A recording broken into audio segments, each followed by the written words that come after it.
నా పోరాటం ఆగదు, ఎవిడెన్స్లన్నీ ఉన్నాయి. ప్యారలల్గా నేను కూడా ఎంతోమందితో ఇంటరాక్ట్ అయ్యి అన్ని రకాల సాక్ష్యాధారాలు నేను కూడా ఖాళీగా కూర్చోకుండా నా ప్రైవేట్ విచారణ నేను చేస్తున్నా. సస్పెన్షన్ ఎందుకని అంటున్నానంటే ఇంకా ఎక్కువ మంది ధైర్యంగా బయటకు వచ్చి నిజాలు చెప్పగలరు. ఎవరు నన్ను ఎందుకు సస్పెండ్ చేస్తారండి? ఒక అధికారిని కేసు ఉందనుకోండి, ఎందుకు సస్పెండ్ చేస్తారు? కారణం ఏంటి?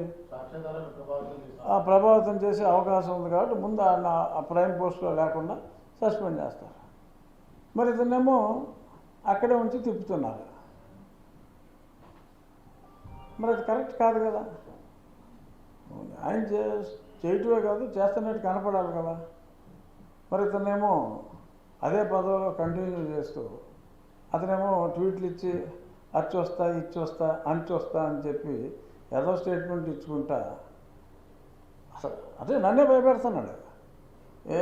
లీగల్గా ఆ చర్యలు తీసుకుంటా ఈ చర్యలు తీసుకుంటా అంటే మరి మామూలు వాడు భయపడతాడు కదా. సో సస్పెన్షన్ అనేది చేసేస్తే కేసులో, ఎందుకంటే చట్టానికి సాక్ష్యం కావాలి. ఆ సాక్ష్యం జరిగింది నిజమన్నది అందరికీ తెలుసు, బట్ దానికి ఒక సాక్ష్యం కావాలి. కాబట్టి ఆ సాక్షుడు బయటికి రావాలి అంటే మనకున్న రూల్ని ఫాలో అవ్వాలి. మనకున్న రూల్స్ ప్రకారం ఈ has to be suspended first.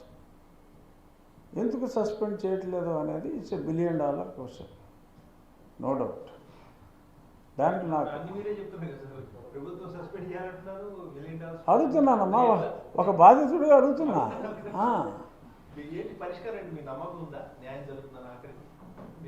నమ్మకం ఉంది, వ్యవస్థల పట్ల నమ్మకం ఉంది, పూర్తిగా ఉంది. అయినా సరే మనం ప్రశ్నించకపోతే ఒకసారి పంగరదమ్మా.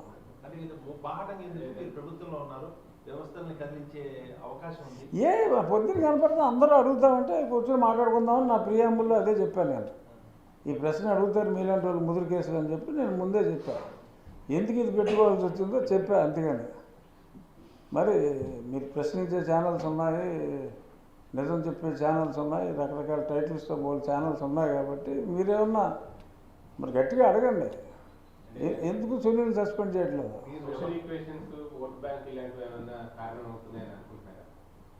కావచ్చేమో.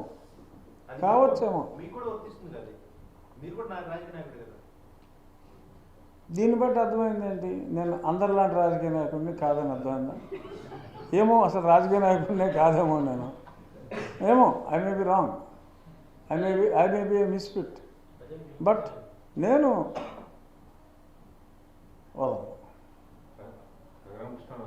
కానీ ఇది ఒక అపప్రద. ఏ కులమైనా కూడా ఆ కులంలో ఒక నీచుడు ఇంకెవడో ఉంటే by virtue of the caste నీచుడైనప్పటికీ కూడా అతను మహానుభావుడని చెప్పి కీర్తించే దుష్ట సంస్కృతి ఇంకా రాలేదు అని నేను విశ్వసిస్తున్నా. ఇంకా రాలేదు అని నా విశ్వాసం. రాకూడదని కూడా చెప్పేసరికి ఆశించక చేస్తాం. ఆశిస్తున్నా. రఘురామకృష్ణ గారు అసెంబ్లీ స్పీకర్ స్థానంలో ఉండగా జగన్మోహన్ రెడ్డి గారు అసెంబ్లీకి వస్తే ఎలా ఉంటుందని చూడాలని చాలామంది ఎదురు చూస్తూ ఉన్నారు. ఆ జగన్మోహన్ రెడ్డి గారు అసెంబ్లీకి వచ్చే అవకాశం ఉందా? ఏంటి అసలు ఆ డెవలప్మెంట్స్ ఏమన్నా? జగన్మోహన్ రెడ్డి గారు అసెంబ్లీకి వస్తే డెఫినెట్గా ఆయన ఎప్పుడు మీడియాకి గతంలో దొరికేవారు కాదు. 5 ఏళ్ళు ఎప్పుడు మీడియా ఏదో ప్రీ రికార్డెడ్ అలాంటి అప్పుడప్పుడు వదిలేవారు తప్ప మీడియాని కలిసిన పాపాను పోలా. ఇప్పుడు మీడియాకైతే అసెంబ్లీ సమావేశాలు జరుగుతూ ఉంటే కొంచెం ఎక్కువగా కనపడుతున్నారు. మామూలుగా కూడా వారానికి ఒకసారి 10 రోజులకు ఒకసారి మీడియాకు కనపడుతున్నారు. ఆయన ఎన్నికైంది ఒక శాసనసభ్యులుగా ఎన్నికయ్యారు కాబట్టి శాసన సభ్యుడిగా ఆయన అసెంబ్లీకి వచ్చి ఆయన మనోభావాలు ఏమన్నా ఉన్నా అక్కడ వెంటిలేట్ చేస్తే అది ఆయనకి మరి కాస్త గౌరవంగా ఉంటుంది. ప్రజాస్వామ్యంలో ప్రజలు ఇవ్వని గౌరవాన్ని మరి ఏదో మొక్కుపట్టు పట్టి అమ్మ చందమామ కావాలి అంటే ఎలా ఉంటుందో. అప్పుడు చందమామ కావాలి అంటే చిన్నపిల్లలు అయితే ఏం చేస్తారు, తల్లులు అద్దంలో చూపెట్టి ఇదిగో చందమామ అంటారు. ఆయన ఒప్పుకోడు, ఇది అద్దం అంటాడు ఆయన. చందమామ కాదు, ఆడు అక్కడే ఉన్నాడు, నువ్వు తెచ్చింది అద్దం అని చెప్పి పసిగట్టేయాలి ఆయన. బట్ ప్రజలు ఇవ్వలేదు. ప్రతిపక్ష హోదా ఎవరు ఇస్తారండి? స్పీకర్ గారు ఇస్తారా? ముఖ్యమంత్రి గారు ఇస్తారా? ప్రభుత్వం ఇస్తుందా? మాకు బుక్ ఉంది ప్రతిపక్ష హోదా అంటే. మరి కొన్ని చోట్ల బుక్లో లేకపోతే we go by the customs. మనకున్న కస్టమరీ ప్రకారం ఇప్పుడు 52 నుంచి కూడా లోక్సభలో ఫాలో అయింది. 10% ఆఫ్ ది మెంబర్స్ ఉంటే అది eligibility for leader of the opposition అని చెప్పి ఉంది. అది ఆయనకి తెలుసు, జగన్మోహన్ రెడ్డి గారికి కూడా తెలుసు. మరి తెలిసి ఇలాగా ప్రజలు తిరస్కరించారు, మనం ఏం చేస్తాం?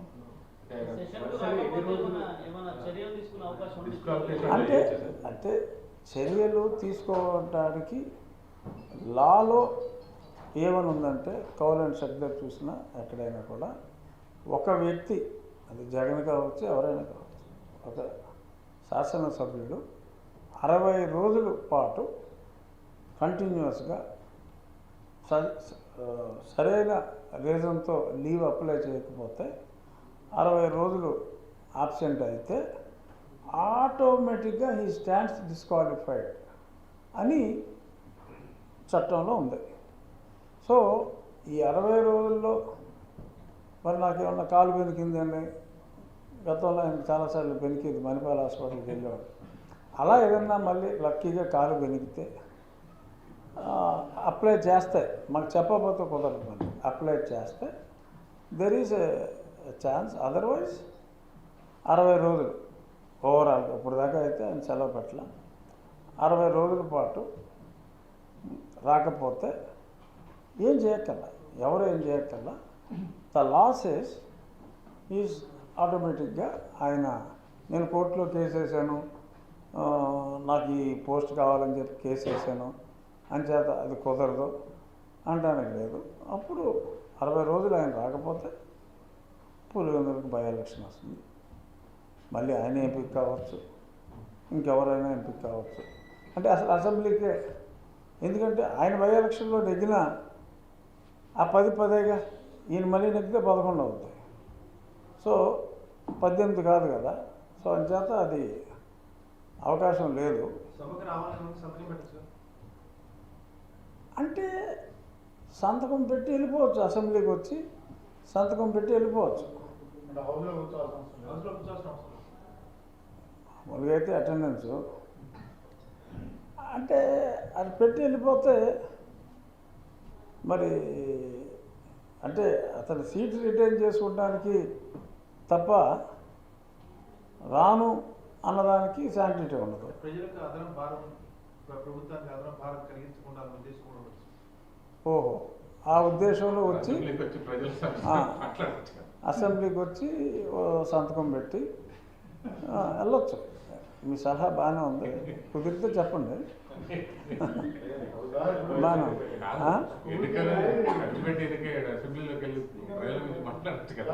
ఎందుకంటే నేను కూడా అసెంబ్లీలోనే నేను చెప్పడం జరిగింది, ఎందుకు నాకు సమయం ఎవరు అని చెప్పి ఆయన అదే పనిగా నేను లీడర్ ఆఫ్ ది అపోజిషన్ అయితే సమయం దొరుకుతుందని. సమయం ఇవ్వరు అని అసలు ఎవరన్నారు? సమయం ఒక భారతీయ జనతా పార్టీకి చెందిన విష్ణుకుమార్ రాజు గారు కూడా చాలా సమయం తీసుకుంటున్నారు కదా.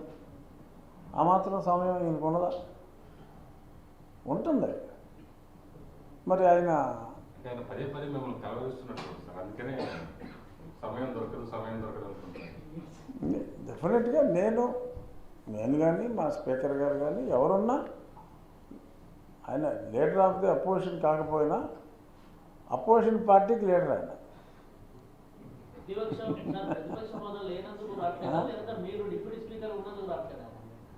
అంటే ఆయన చెప్పింది అయితే ప్రతిపక్ష హోదా లేనందుకు మరి నేను డిప్యూటీ స్పీకర్ అయితే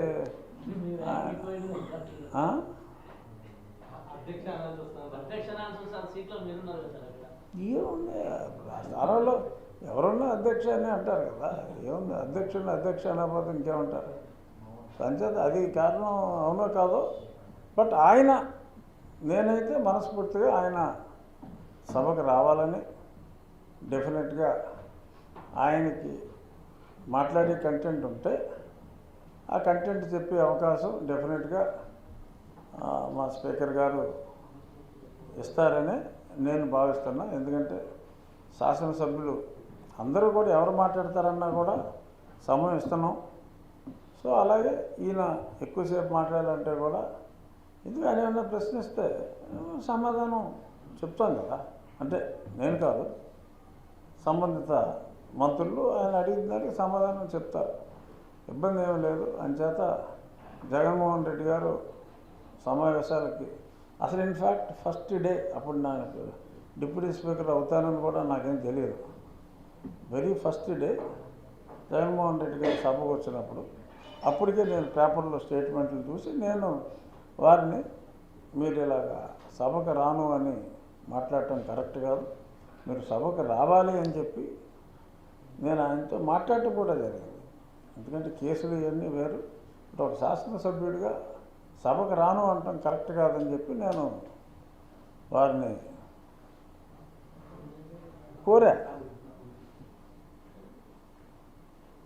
మరి రాలా, ఆయన అయితే ఆ రోజు వస్తా అన్నారు, బట్ ఆయన రాలేదు. మరి ఇప్పటికైనా ఆ కోర్టులో అదేం తెలియదు కాదు కాబట్టి వస్తారని అనుకుంటున్నా. రేపు ఈ సెషన్కి మీ కస్టోడియల్ టార్చర్ అంటే మీ గురించిన కాకపోయినా అంశాన్ని అసెంబ్లీలో ఎవరైనా సభ్యులు ప్రశ్న రూపంలో కానీ జీరో అవర్లో కానీ అసలు ఇదేం జరిగింది, ప్రభుత్వం సమాధానం చెప్పాలి అని దాని మీద చర్చ జరగడానికి అవకాశం ఉందా సార్ అసెంబ్లీలో? ఏమో ఒక బాధితుడిగా దానికి నేను సమాధానం చెప్పను. రాజకీయం వద్దమ్మా, బాధితుడిగా. రాజకీయ కారణాలతో మీరేమన్నా స్కీమ్ కోట్ అయ్యే అవకాశం ఉందా? ఏదైనా అట్లా అంతిమంగా మీకు న్యాయం జరగకుండా మీరు బలిపశువు లేదు,